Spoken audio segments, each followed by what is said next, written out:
Estamos continuando, una serie breve de 2 predicaciones sobre lo que predicamos la semana pasada, teniendo que ver con la creación o la evolución. Cuando se escucha normalmente hablar de la creación, escuchamos cosas como, esa gente no creen en la ciencia, son un poco brutos, necios, ¿no? Se aferran a algunos textos religiosos y realmente eh, sabemos que no es así. Entonces, ¿cómo asemejar toda la fe cristiana a algo como creer en el ratoncito Pérez o Santa Claus? Es como denigrado así, ridiculizado así. Y lo interesante es que aún así en España hay un porcentaje grande de gente que cree que Dios creó el universo. Aún si uno va al colegio, al instituto, a la universidad, hay un 30%, datos del 2025, que creen que un Dios creó el universo, aún así. Y es una creencia, ¿no? La creencia en Dios, en que Dios creó todo, es por la fe. Pero lo que pasa es que la evolución presenta sus datos como si todo está hecho, está claro, pero vemos que es más bien una fe, una interpretación que ellos tienen, porque los datos no respaldan tan claramente lo que ellos dicen que respaldan. Y cuando hablamos de evolución, todos diríamos, sí, eso inició con Darwin, y en el tiempo moderno se aferra a lo que Darwin decía, ¿no? De ese como laguito de químicos juntos que con tiempo la pasamos de no vida a vida y inició todo con la primera célula.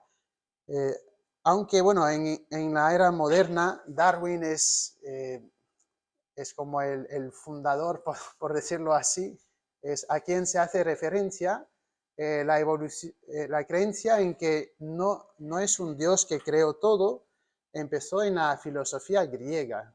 Y ellos estaban hartos de que todo se atribuía a un Dios para esto, un Dios para lo otro. Y es creencia que la Biblia denega, ¿no? Solo hay un Dios, no multidioses, ídolos, pero estaban cansados de esto y dijeron, pues que no es así, no es que el Dios de lo es todo lo otro cause todo, sino que se explica esto por el azar, y así es que funciona. Vamos a ver, reiterar un poco lo que vimos la semana pasada en Génesis 1, ¿vale? Vamos a Génesis 1, donde vimos que en el principio creó Dios los cielos y la tierra. Un versículo que gran parte de los creyentes sabrían de memoria, ¿no? El principio, Dios creó todo. Vemos en Génesis 1 evidencia de una creación milagrosa, instantánea, sobrenatural, porque en los diferentes días es mencionado, dijo Dios y fue. Dijo Dios y fue. Es así, Dios habla y es creado milagrosamente, instantáneamente. Por ejemplo, en el versículo 3 de Génesis 1, y dijo Dios, sea la luz, y fue la luz. Así, tal cual. Y continúa el relato de Génesis 1 explicándonos también, además de milagroso instantáneo, una creación en 6 días. Y no son días extendidos como algunos suponen. ¿Por qué? Bueno, es muy claro. Dice, y fue la tarde y la mañana, un día. Es algo muy preciso que indica un día normal de 24 horas. Dios creó su creación. Entonces, la luz, día 1, los cielos, día 2, tierra, océanos, vegetación, día 3, sol y luna, día 4, pájaros, peces, día 5, tierra y mar, día 6. La semana pasada nos enfocamos en un aspecto muy particular, el origen de la vida. Vimos la célula humana, vimos que ahí hay información, ahí hay complejidad, orden que nos indica que hay, de manera científica, ¿no? Nos indica que alguien tiene que haberlo creado.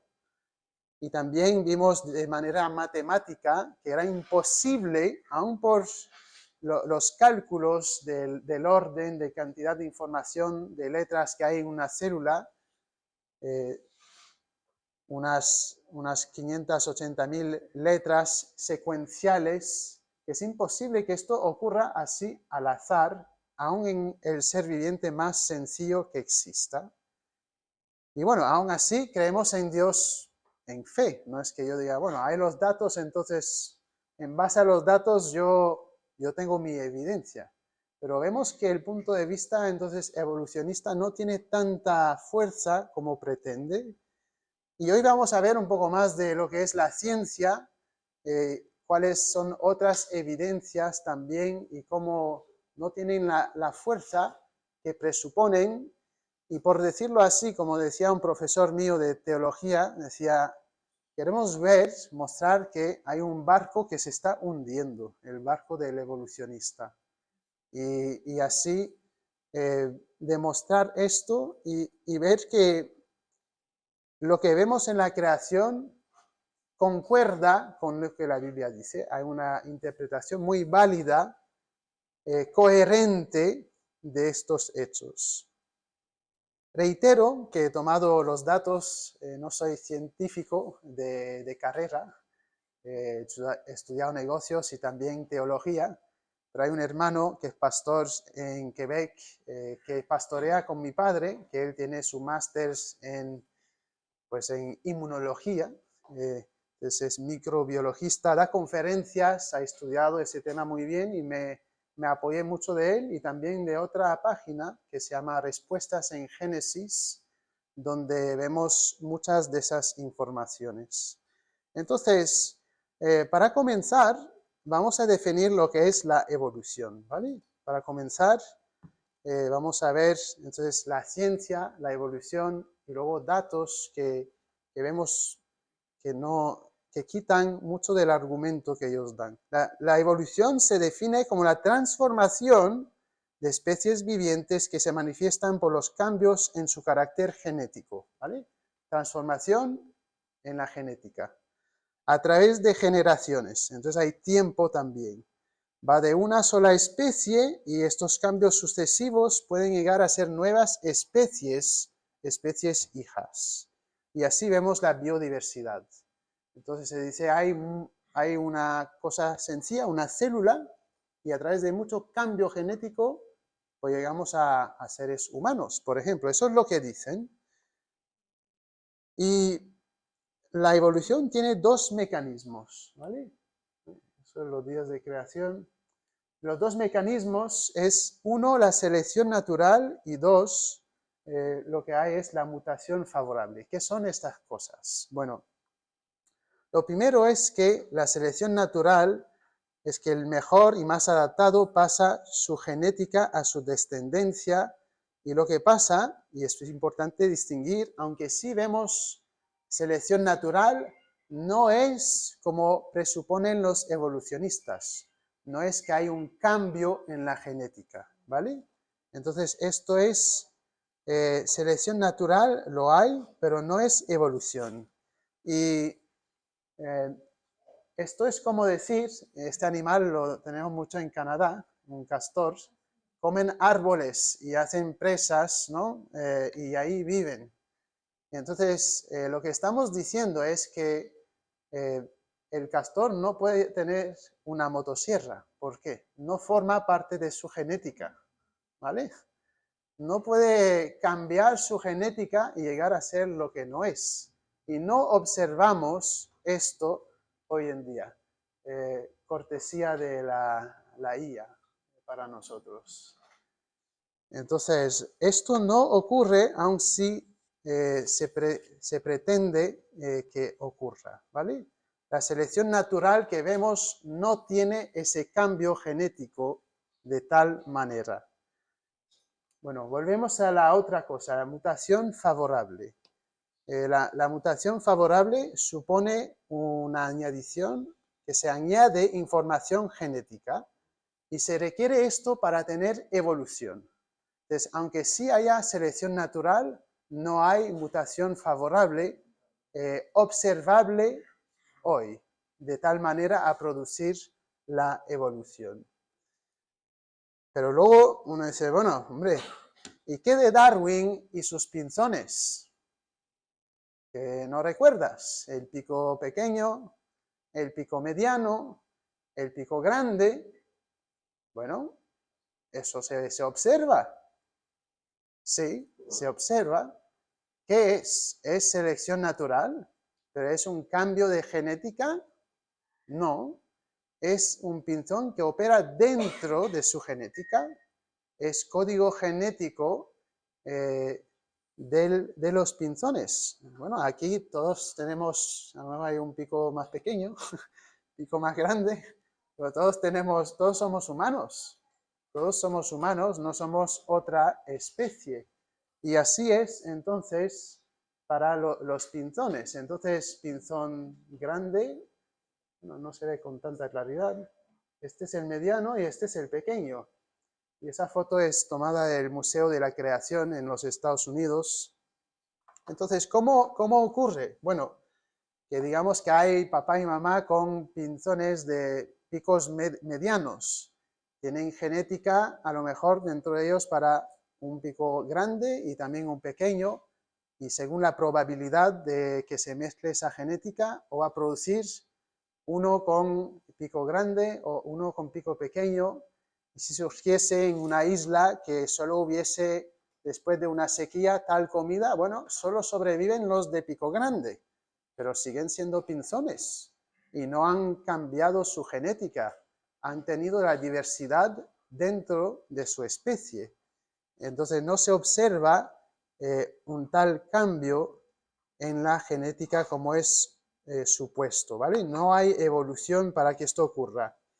Hay una citación de un evolucionista, ¿vale? Que os voy a leer, que se llama Stanley, L.T., que dice lo siguiente: ciertamente fue demostrada la selección natural, ¿vale? La selección natural sí, no obstante, el punto interesante es que rara vez o nunca fue demostrado que la selección natural tenga vínculo o relación con la evolución concerniente al cambio a la larga en una población. O sea, sí hay cambio, pero no es cambio de mutación favorable en la genética. Y claro, si vas en la calle y hablas con alguien de Darwin, hombre, lo hemos visto, los picos. Es como una de las primeras cosas que se dicen, pero eso no es evidencia de evolución, ¿vale? Y bueno, cuando hay cambio en la genética, normalmente es una pérdida de información, y cuando hay cambio en la genética, normalmente pierde su sentido. Entonces, por ejemplo, ilustrando con una palabra, si yo cambio la palabra amar, ¿no? Le añado GO, he cambiado mucho el sentido, y si le doy la vuelta a amargo, pues no significa nada. Y así es con la genética. Y hay una cosa que es muy importante también, vuelvo a tomar el ejemplo de un ateo muy, muy conocido, ¿vale? La entrevista fue en inglés, entonces no la tengo. Richard Dawkins es un ateo al cual hice referencia la semana pasada, muy famoso. Escribió libros, hizo conferencias, le gusta burlarse de los creacionistas, y se le hizo la pregunta, que es la siguiente, la leo para tenerlo exactamente. ¿Conoces de una mutación favorable? ¿Vale? Le hace el entrevistador a Dawkins esa pregunta. ¿Conoces de una mutación favorable? De esa que es esencial para explicar toda la evolución. ¿Vale? De eso estamos hablando. Dice, favorable que ocurrió en el genoma. El genoma es toda la genética en un organismo, para aumentar la información genética para que evolúe. ¿Sabéis qué dijo? Se quedó así, sin respuesta. Dice, pero por favor, que si paso yo de una célula a luego crustáceos, a luego... Se supone que tendríamos que poder ver, ¿no?, ese cambio que va progresando en lo que observamos hoy. Pero aún él, de tanta fama que tiene, tanto conocimiento que viene, deberíamos ver miles y millones de mutaciones así si existiesen, pero no las hay de esta manera y no se observan por lo tanto. Bueno, aún así, vamos a ver más acerca de la teoría de ellos, ¿vale? Ellos, para ponerle una foto, ya que eso estaba en inglés, le pedí a la IA que me hiciese uno en castellano. El árbol evolutivo, ¿vale? Parte de una célula y luego va complicándose. Pasa de bacteria, crustáceos, pez, anfibios, reptiles, de los cuales proceden pájaros y mamíferos, y luego se dice que algunos mamíferos vuelven al agua, como para tener las ballenas, y luego los primates y los hombres. Entonces, todo parte de ahí y se va complicando en las ramas. Pero vemos que esto es bastante complejo, ¿no? De una sola célula, se dice hoy en día, que según una revista científica, que hay documentadas 1.200 diferentes, 1.200.000 especies distintas, ¿vale? 1.200.000. Dice, todo esto a partir de una célula, y se supone que de no documentados hay 8.7 millones en total, según un cálculo general. Es una biodiversidad increíble. Bacterias, árboles pequeños, grandes, crustáceos que son de 1 milímetro, y luego los cangrejos gigantes que hay, insectos, hay millones de ellos, arañas con 8 patas, reptiles, los dinosaurios que ahora son extintos, pájaros, mamíferos acuáticos. Todo esto viene supuestamente de una célula y mediante este modelo ahí, según su teoría. También, y bueno, nosotros creemos que Dios creó las diferentes especies, ¿no? Así. Así lo creemos. En Génesis 1:24 dice, luego dijo Dios, produzca la tierra seres vivientes según su género o especie, bestias y serpientes y animales de la tierra según su especie. Y fue así. Dios creó especies diferentes. Y vamos a elaborar un poquito sobre esto en un momento. Entonces, los evolucionistas dicen, no, todo viene del azar.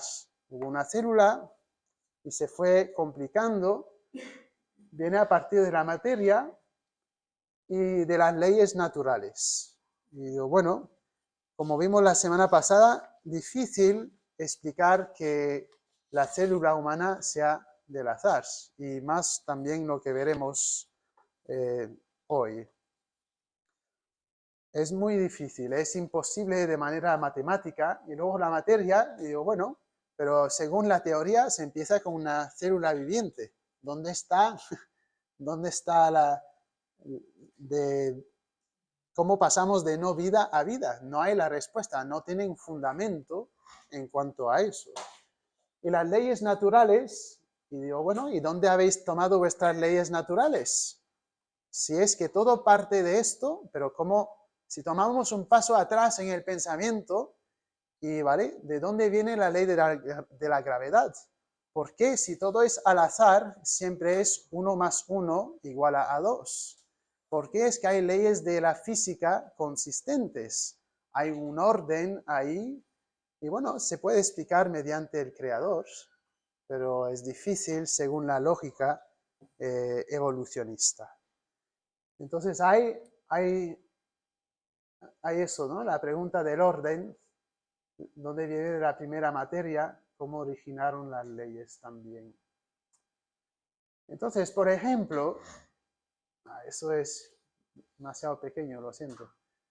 Ellos parten de ahí, de una cosa, y tenemos entonces de ahí los osos, los rinocerontes, los caballos. O sea, todo va como en una misma línea, pero la Biblia nos dice no.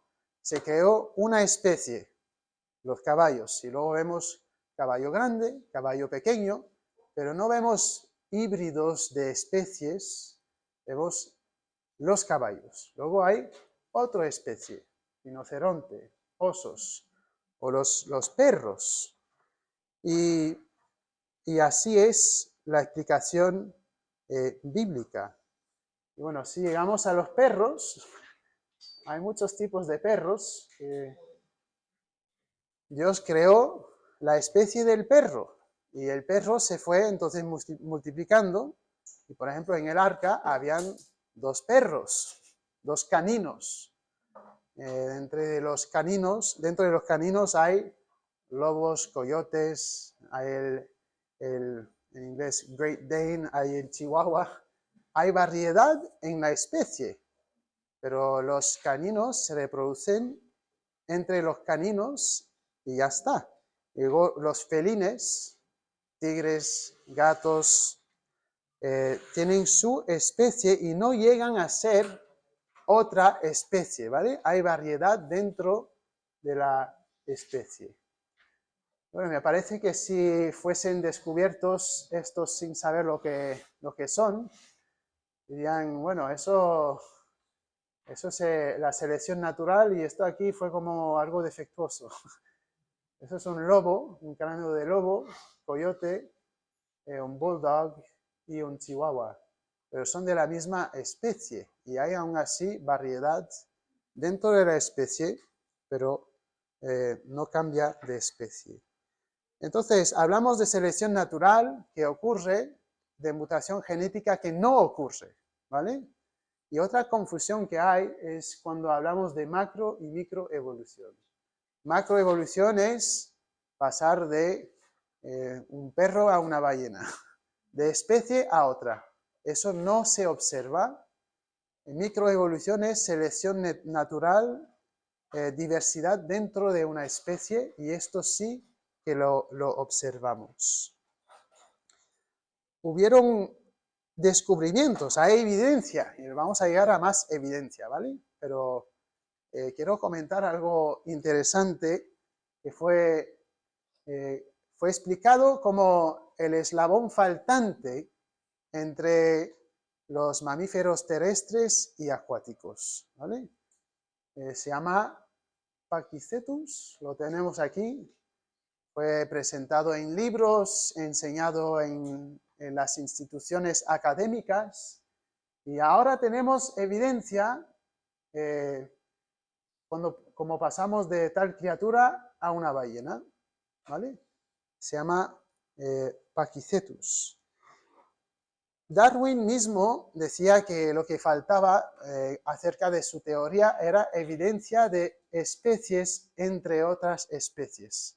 Tenemos muchas ballenas, tenemos muchos perros, esqueletos, fósiles, pero lo que falta como evidencia en la teoría es tener especies cruzadas. Y uno dice, ¿y qué de esto? ¿Y qué del medio hombre mono que vemos?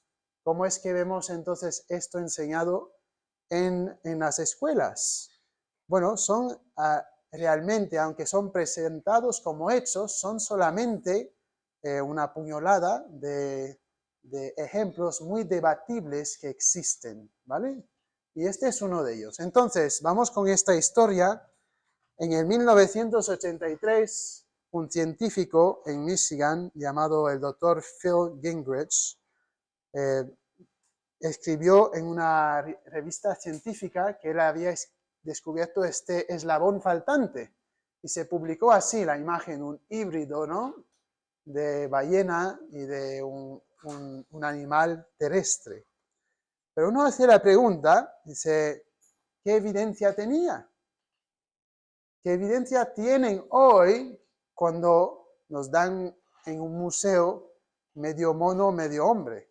¿Qué evidencia tienen? En el caso él dijo, acerca de la evidencia que tenía, es una forma transitoria importante que conecta o enlaza mamíferos carnívoros paleocenes de tierra y luego ballenas marinas más avanzadas. O sea, tengo la evidencia de que me conecta mamífero de tierra y ballenas. Tengo la evidencia. ¿Qué evidencia tenía? Bueno, solo tenía un cráneo no completo. Un cráneo que tampoco tenía nada de información acuática en el cráneo mismo. No había el hoyo que hay en la cabeza de las ballenas para demostrar que era acuático o nada así. Pero bueno, él fue desde el año 1983, durante varios años, hablando de esto como si fuese un caso hecho. Y luego en el 2001, casi 20 años después, fue descubierto que el esqueleto que él tenía era un animal de tierra. Pero aún así, publicado en revistas científicas, en libros, ahora tenemos evidencia, pero en serio. Y este fue un gran caso que supuestamente demostraba algo muy tangible. Entonces el animal no era más acuático que un cerdo, o sea, no era nada acuático y se parecía en realidad a este animal que se llama tapirs, que no lo conozco, pero era algo parecido a esto. Y bueno, más y más, cuando vamos viendo los argumentos, vemos que no tienen fundamento, son incompletos y se ha hecho historia. Bueno, las ballenas tienen el pelvis de tal manera, entonces esto es porque antes tenían piernas, pero bueno, luego descubrieron que esto era esencial para reproducirse. Era por eso que el pelvis era así. Bien, ahora os hago una declaración errónea. ¿Y qué creéis que es erróneo de esa declaración? No tiene que ver con el macro y el micro. Sabemos que la evolución, o que hay micro, que no es evolución, ¿no? Hay cambio dentro de la especie, porque lo observamos, pero es presentado como si hay de especie a otra y no lo hay, ¿vale? Entonces es erróneo pensar así. Ahora vamos a hablar un poquito más, antes de dar más ejemplos, un poquito más de lo que es la ciencia, ¿vale? La ciencia es el conjunto coherente del conocimiento relacionado a ciertas categorías de hechos, objetos o fenómenos que obedecen o se sujetan a leyes y o son verificables mediante métodos experimentales. ¿Todos bien?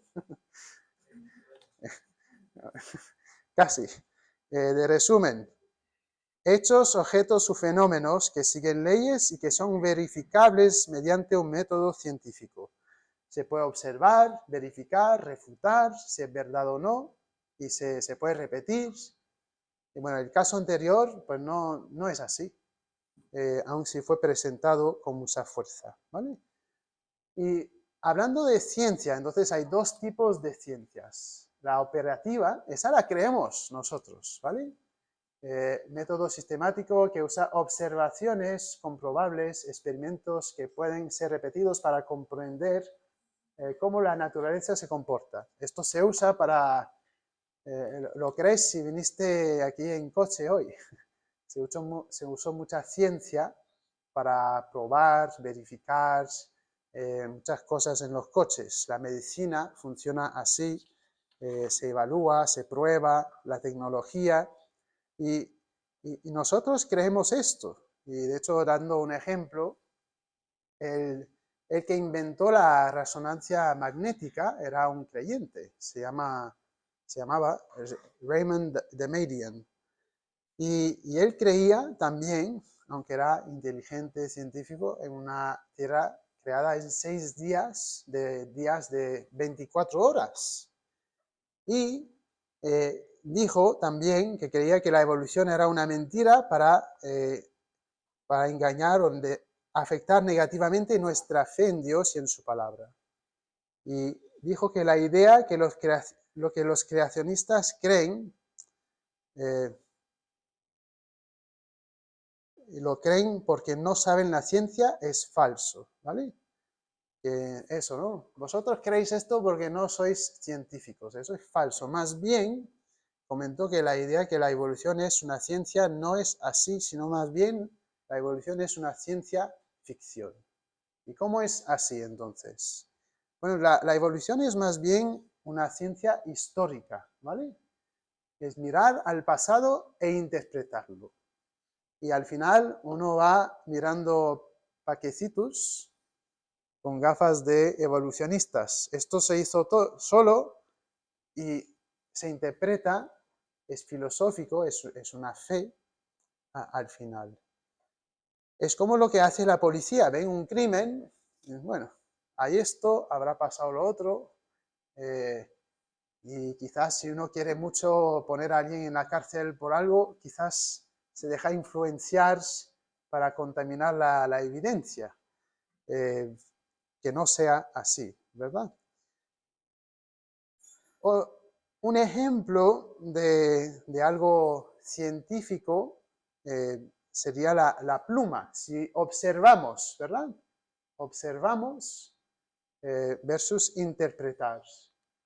Cuando vemos la teoría evolutiva dice que con el tiempo las plumas vienen de las escamas de los reptiles, ¿vale?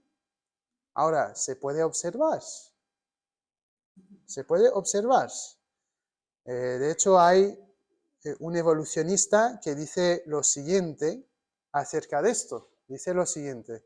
A nivel morfológico, las plumas son consideradas homólogas o semejantes a las escamas de los reptiles.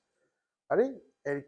La evolución dice, estamos hablando de algo semejante cuando hablamos de la evolución. No obstante, son diferentes de ellas en su desarrollo, morfogénesis o el principio de su formación, estructura de su genética y en la forma de su proteína. O sea, se dice que uno viene del otro, pero no hay nada semejante.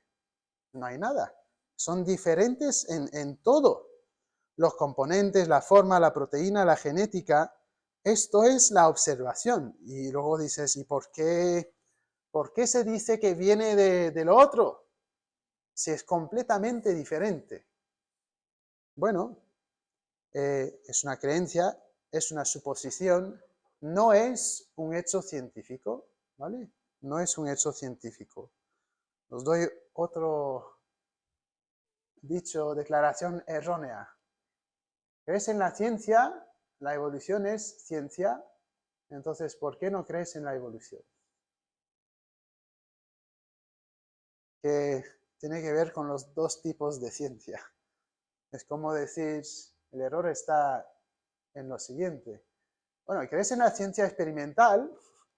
Sí. Y la evolución es ciencia histórica. Entonces, ¿por qué no creen en la evolución? Bueno, por esto es interpretación y no es lo anterior.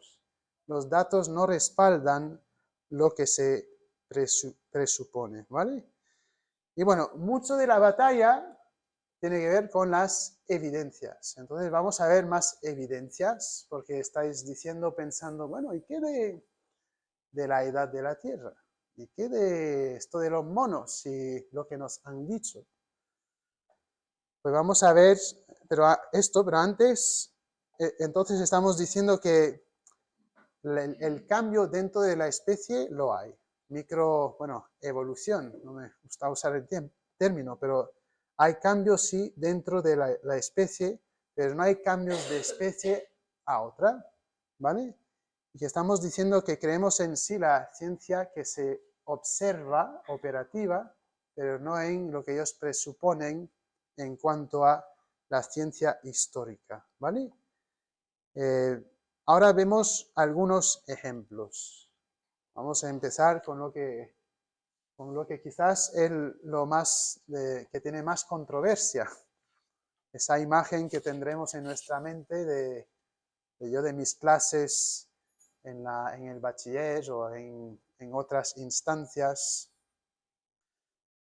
En el 1912 al 1953, durante unos 40 años, ¿vale? Eso es el 40, se declaró el hombre Pilton, que se supone que tenía 500.000 a 1.000.000 de años.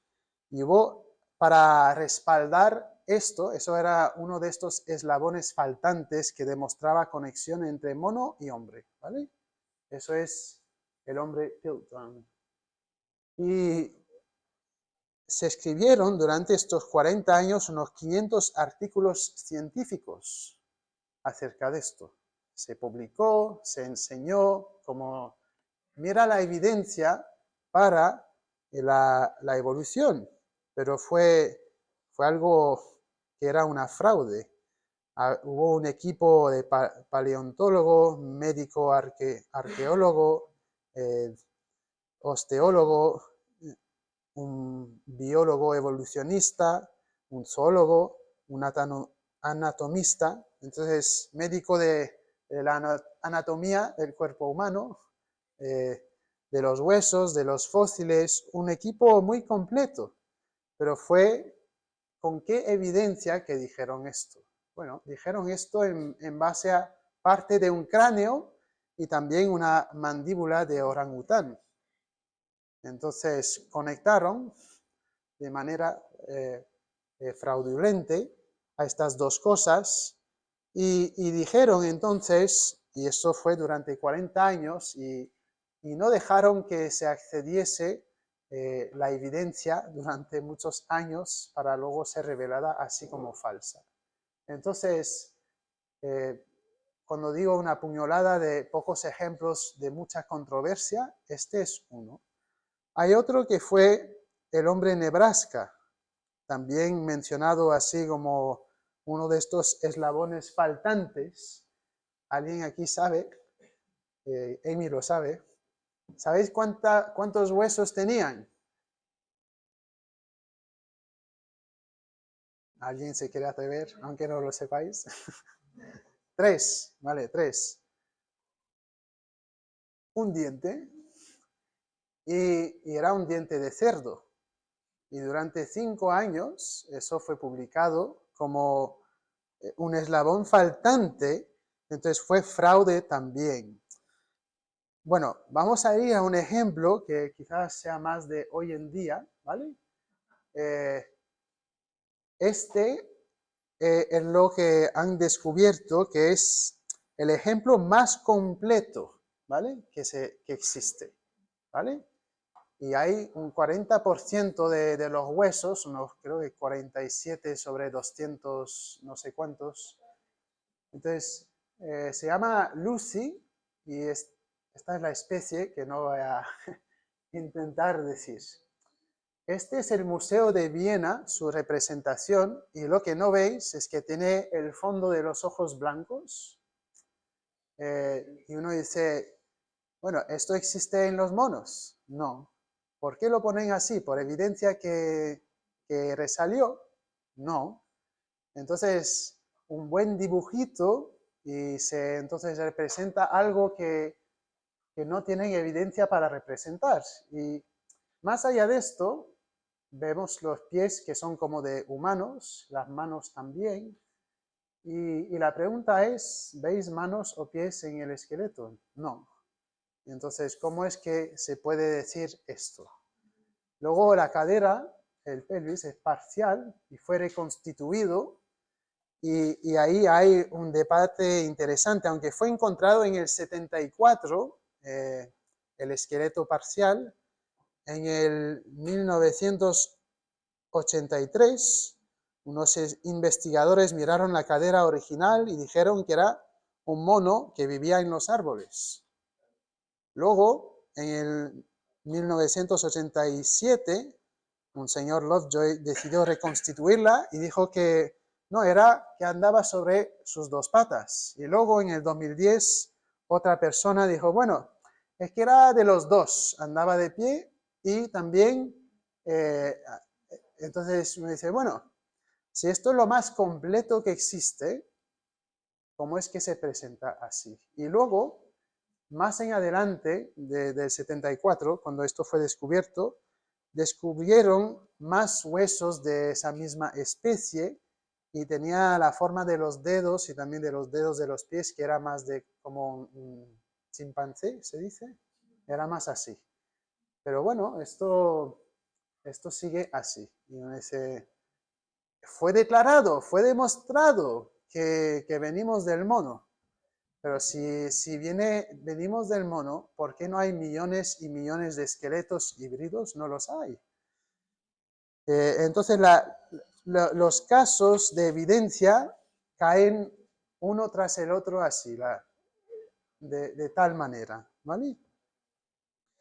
Y también cuando fuimos el otro día al zoológico, mi familia, y había una sección donde los monos, y fuimos ahí y creo que decían que la genética era un 98,5 igual al hombre, pero esto no es verdad y lo saben, ¿vale? La verdad es que hay más bien un 70% así. ¿Cómo es que haya tanta diferencia en la verdad y lo que fue presentado? Bueno, tomaron secuencias genéticas donde hay semejanza y presentaron estos datos, no las diferentes. Y hay realmente, si lo ponemos en cantidades, unas 960 millones de letras genéticas diferentes. Entonces ese dato también es fraudulente. Y esa es, bueno, una pequeña explicación de por qué no lleva tanto peso el argumento científico de los evolucionistas. Hay otras evidencias también, hay estudios en cuanto a pérdida o decaimiento del campo magnético terrestre, ¿vale? Sobre unos 140 años, y si seguimos con el mismo porcentaje, el declive, el máximo de tiempo que puede existir la Tierra son unos 20.000 años. ¿Por qué? Porque con el declive aumenta el calor y no podría albergar la vida entonces el planeta. Luego hay otras cosas como esta especie, ¿vale? Se llama cangrejo herradura, fósiles vivos. Se supone que, según la teoría de la evolución, esta especie tiene 450 millones de años, pero sigue vivo hoy. Entonces, ¿cómo es que no ha evolucionado este? Entonces, esto es un ejemplo de otros ejemplos. Y luego también hay, bueno, por ejemplo, fósiles de tejido blando de dinosaurios que si realmente tuviesen millones de años serían huesos secos, no tejidos blandos.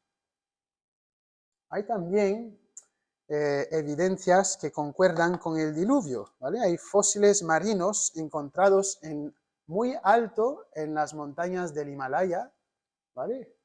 Y los científicos están de acuerdo que estos vienen del mar. ¿Y cómo lo explicáis entonces?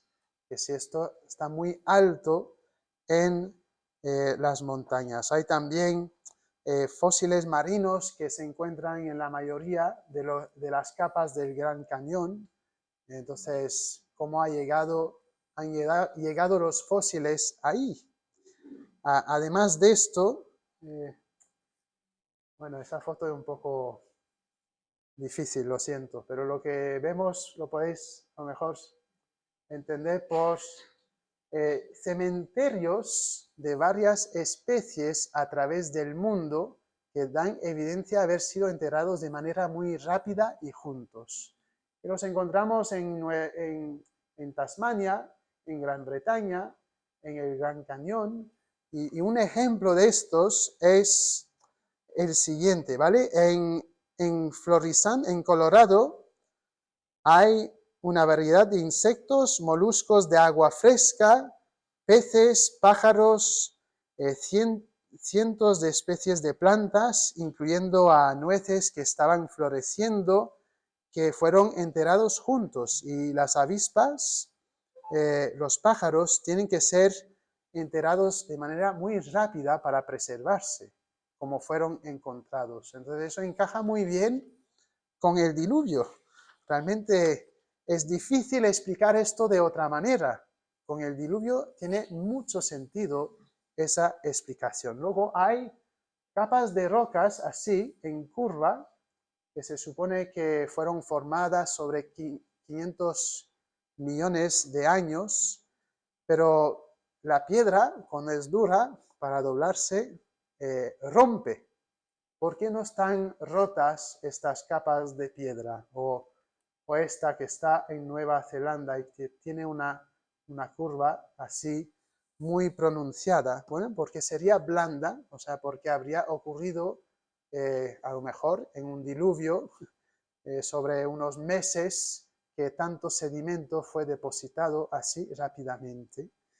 Y bueno, ¿y qué de la datación? Bueno, la datación del carbono 14 tampoco lo máximo que yo he escuchado según algunas fuentes, que puede ser como medio preciso, que es volátil, ese cálculo es hasta 100.000 años. O sea, entonces, ¿cómo dices que por datación tienes millones de años? Pues hay muchos fallos, no hay tanta confianza en este método como se presupone, y hay también fósiles con carbono 14 que se encuentran en capas que supuestamente tienen 150 a 200 millones de años, pero tienen el carbón que no llega que llega como máximo a los 100.000 años. Y una evidencia que para mí es muy chocante es la siguiente, ¿vale? La población mundial, bueno, ya estamos a los 8.000 millones, pero eso es del 2020, ¿vale? Un cálculo del 2020, unos 4 años atrás. Y abajo, ¿qué es el cálculo? Bueno, hay un contraste que para mí es irrefutable y creo que lo vais a ver así también hablando de la evolución, ¿vale? Si tomamos que el diluvio ocurrió, vamos a decir, hace 4.500 años y que el mundo arrancó con los 3 hijos de Noé, como nos dice la Biblia, y que de ahí se fueron reproduciendo. Y llegamos a tal cifra.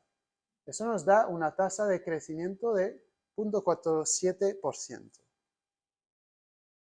Si tomamos la teoría de la evolución y aún así la cambiamos para que sea algo ni explicable, y bueno, hay que decir, si añadimos solo un cero, la población mundial es mucho, mucho más de lo que es.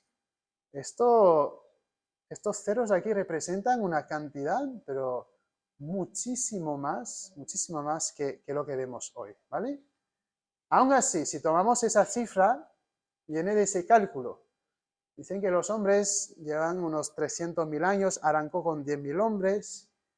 Si damos la tasa de crecimiento de 0,01%, nos da esa cifra. ¿Lo veis problemático? Es bastante problemático, ¿no? No encaja para nada. ¿Por qué? Por lo siguiente. Si observamos tasas de crecimiento, bueno, en los años 60 era muy alta, en el 2020 1,2, aunque con el COVID uno diría quizás subiría un poquito más. En el 1900, 0,55. Oye, eso se asemeja mucho a lo que vemos que nos dice el cálculo, ¿no? Entonces, ¿cuál es la conclusión observando la población del mundo? Bueno, ¿cuántas veces menos es 0,01 que, que lo que vemos aquí? No es comparable. Y además, aún con esa tasa, hay muchísima más población que la hay hoy. Si usáramos una tasa igual al 0,47, no sé hasta cuántos ceros llega esto, pero ya tenemos vecinos cada 2 metros, supongo. No es algo coherente, observable de manera científica. Entonces, volvemos a unas conclusiones bíblicas. Yo no puedo decir, bueno, esa evidencia es mi fe. No, vemos, sí, vemos los huecos, ¿no? El barco hundiéndose, pero yo debo decidir en qué voy a creer. Yo voy a creer en mi propia cosa, que es lo que hace el mundo, porque la Biblia nos dice que ellos no reconocen a un Dios habiéndose manifestado en su creación. Eso es lo que está ocurriendo. ¿Por qué ellos tomarían unos ejemplos donde no hay esa evidencia y los cambiarían para decir no hay Dios? Pues yo me alivio mi conciencia y así puedo vivir como yo quiero. Eso es lo que dice la Biblia en Romanos 1. Es por eso que se hace. El Salmo 19 nos dice que los cielos nos cuentan de la gloria de Dios y cuando miramos al cielo nos gritan sin una voz, pero al estar, dicen, Dios me ha creado y debo yo escoger si voy a creer en Dios o no. Debo reconocer, y eso tiene implicaciones, ¿no?